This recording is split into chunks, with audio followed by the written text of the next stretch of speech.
More than 5,500 years ago, unique megalithic monuments sprung up on the islands of Malta in the central Mediterranean. Their layouts and the material culture associated with them were nothing like other megalithic structures and their related finds. But, just like stone circles and dolmens, certain solstitial and equinoctial alignments have been noticed at several sites.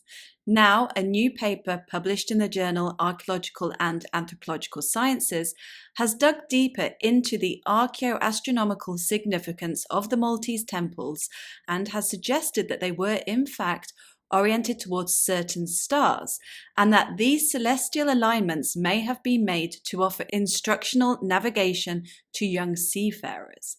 Let's get into it.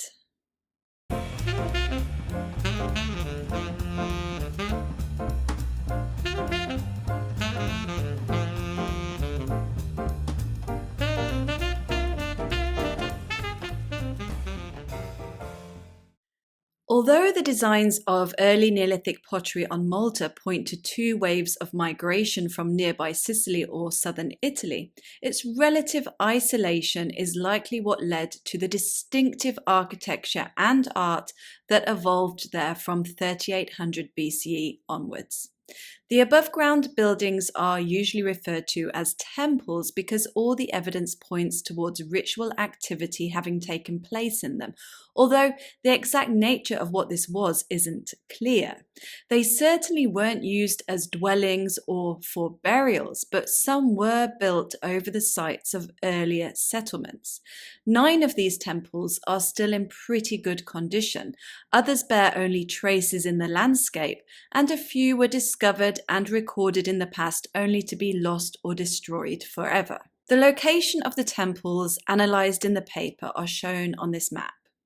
Many of these temples feature carved motifs such as spirals and animals, and numerous artefacts including figurines, statues, pottery vessels and stelae have been recovered from them. They also have architectural components such as platforms, shelves, carved depressions, holes and altar-type structures that lend weight to the idea that they served a ceremonial function. The ancient inhabitants of Malta carried out an extensive building project, and it's not clear why they constructed quite so many temples in what's a fairly small space. These islands only cover 316 square kilometers, but there may have been as many as 100 temples. It's become common in recent years for the temples to be described as clubhouses, the idea being that each one was built by a different group of local inhabitants for feasting and festivities. This would explain why there are so many and why they are found all over the islands. The temple people, as they're often called, also dug out and carved elaborate subterranean tombs with features that reflect those of the above-ground temples. The most famous is the Hal Saflieni Hypogeum, where the small figurine known as the Sleeping Lady was found. The temples follow more or less the same layout, with trilithon entrances set in a concave facade leading into long paved corridors that have apses branching off from them. These corridors terminate in another apse or in a niche, with the exception of the main temple at Hajar-im. The temples are built out of locally sourced globigerina or coralline limestone, with blocks mostly weighing anywhere between 0.5 and 2 tons. Although all the remaining temples are open to the skies, corbelling in some apses and small figurines of the temples excavated from them suggest that they were roofed originally. However, it's not clear if the whole structure was roofed or just the apses. In a PhD thesis written in 2005, Ruben Griemer discussed the fact that there's no evidence for corbelling in the central corridors or courtyards of the temples, and the presence of hearths suggests that they had ventilation. Evidence of erosion caused by weathering has also been noted at Tarshin's South Temple in the first courtyard, so perhaps parts of the temples were roofed and parts were uncovered. Grima also puts forward the idea that the courtyards might have been flooded by rainwater on purpose. He uses the example of Tahadrat in Mjar, where a sunken courtyard is separated from the main trilithon entrance by a raised threshold and where the surrounding apses are also raised. The courtyard is paved with highly fitted megaliths in contrast to the apses, which have crushed limestone flooring. If rainwater was allowed to collect in this sunken courtyard, then it would have drained off very slowly because of the tight-fitting megaliths that make up the floor. This observation of Grima's will be relevant once we discuss the alignments. A similar courtyard can be seen at 4 other sites: the South Temple at Tarshin, Cordon 3, Shrub Lajin, and the main temple at Hajar-Im. Grima suggests that spiral motifs may represent the sea, and the fact that they, along with carvings of fish, are found in courtyards could be connected to an intentional flooding of these spaces. In contrast, apses are associated with carvings of animals and vegetation. Interestingly, some of the temples are found clustered together, and the number of apses varies from structure to structure. Evidence for modifications and expansion has also been found at many of the sites. This all indicates that the temples evolved over time to meet the needs of the particular group they were built for. Overall, 2 phases of construction have been identified: the Gigantea phase from 3400 to 3100 BCE and the Tarshin phase from 2800 to 2400 BCE. Much work has been done in the past to analyze the orientations of the temples where this is known and whether these alignments might be considered significant. Many scholars in the past have put forward the idea that the Maltese temples were intentionally aligned to the sun or the stars. An arrangement of shallow circular depressions in a slab at the Tarshin temples was noted as forming the shape of the Southern Cross, a constellation in the southern hemisphere that was visible in Malta during the Neolithic. This slab with carvings of stars and a crescent moon was excavated from the Tel Adi temple and also suggests an astronomical function. It was also noticed that 6 out of 10 temples were aligned with the 2 brightest stars of the Centaurus constellation. The main entrance at Amnidra's South Temple is aligned with sunrise on the spring and autumn equinoxes, and on the winter and summer solstices, the sun hits decorated slabs inside its first chamber. A post hole discovered nearby may have been used as a sighting post when these alignments were planned. At Hajar-Im, at sunrise on the summer solstice, sunlight shines through a hole in an eastern apse and projects onto a stone slab at the internal entrance to this apse. Several scholars have looked into the orientation of the temples with the moon at its extremes, and others have found a connection between their axes and that of the star Gay Crux in the Southern Cross. The authors of the latest paper on the subject point out that robust statistical analyses are rare, but do highlight the one carried out by Barrett in 2022 and published in the journal Digital Applications in Archaeology and Cultural Heritage that concluded that 9 out of 23 temples studied were aligned with the Southern Cross. He also suggested this might have been for navigational as well as ritual reasons. The new paper uses a statistical model developed by one of the authors in 2020. They start by looking at whether the temple's orientations can be explained by the landscape. A preference for southern slopes had been noted in the past, but whether this was random for protection against certain weather, for more sunlight exposure, or for some other reason was now analysed. I won't go into detail on this because it's a very complicated subject, but if you'd like to read further information on it, the paper is openly accessible and I've put the details in the description below.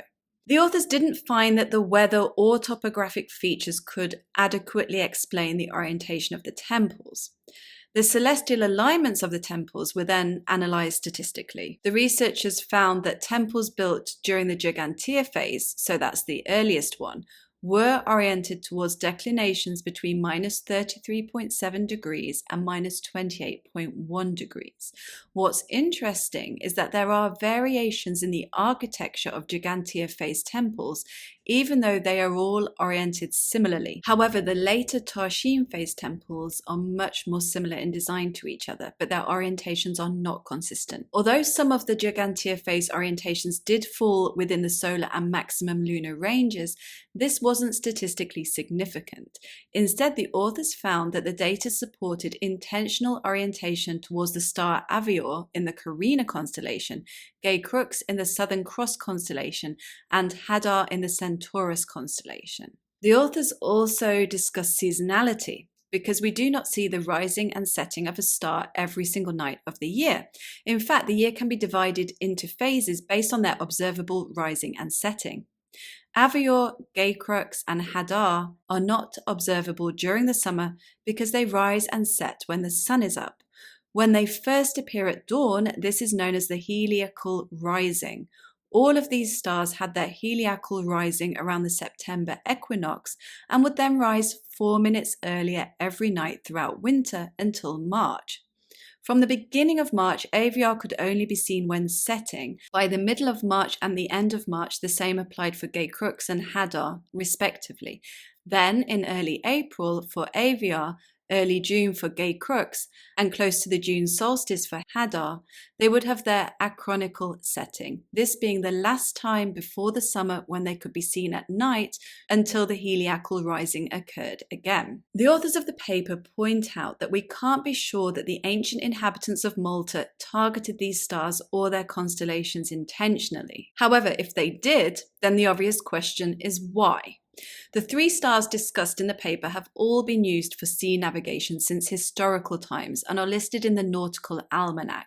We know that the Neolithic inhabitants of Malta had to have reached the islands by boat in the first place, and due to the presence of obsidian at temple sites which came from other islands in the Mediterranean, there's a likelihood that seafaring journeys continued to be taken throughout the temple period.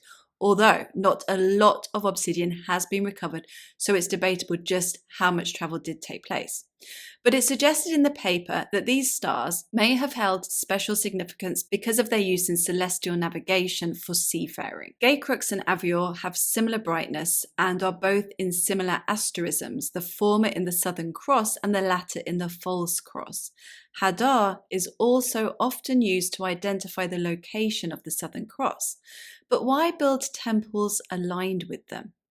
The authors suggest that the temples were used to train younger generations in navigation, with intentional flooded courts replicating the sea, the entrance framing the important stars, and the open roofs in the central parts of the temples, enabling the student navigators to observe the rest of the night sky.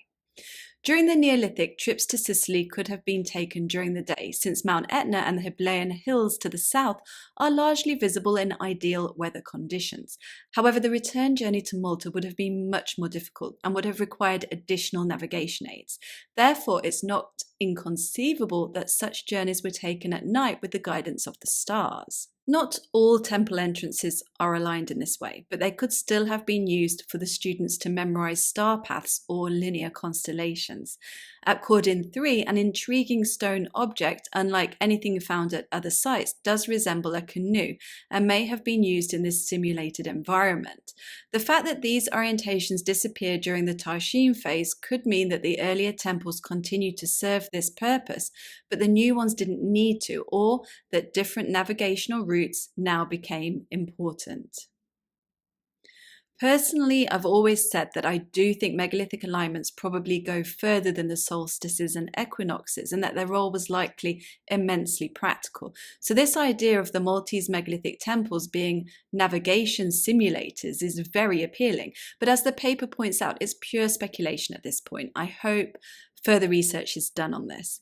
That's it. Thank you for watching. Please hit the like button if you didn't already. Thank you to my patrons and channel members, and I'll see you next time.